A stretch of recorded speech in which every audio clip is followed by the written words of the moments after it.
So as you're starting to work in lighting and you're starting to work on your first lighting rigs, and even as you become a seasoned lighting professional and working on it, there's some tips and tricks when you're trying to troubleshoot a rig that I always like to keep in mind. One of the things that I always think of when I am trying to troubleshoot an issue on a rig is what changed since the last time it worked. If we left the night before and everything was working, but we came in later the next day to start working and something wasn't working, what changed in that time? You may find that the school had somebody in there and they accidentally unplugged a cable. A lot of times it can be that simple, but it's really important to keep in mind, okay, what changed since the last time I knew this worked? One of the worst things you can do is to start unplugging and changing a whole bunch of things at once.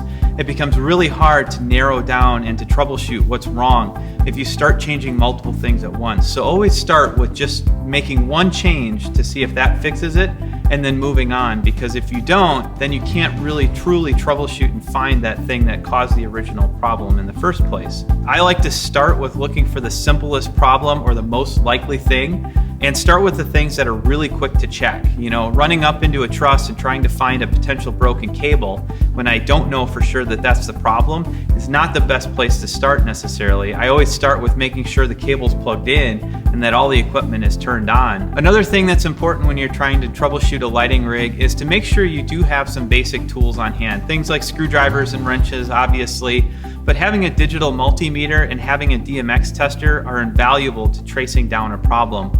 Also, if you have a device like a GAM check so that you can do lamp checks to make sure that the lamp is good, or checking to make sure the dimmer circuit is actually on, are really helpful to quickly troubleshooting what's wrong. It can go from, oh, this is a simple lamp change, to, oh, my connection's bad in my cable. And with a GAM check or a device like that, you can really quickly tell what's going wrong and fix it fast. Always try to keep calm and start to logically think through why it might be failing or why it might be acting up. Don't panic, and just walk through the steps of what it might take to solve it.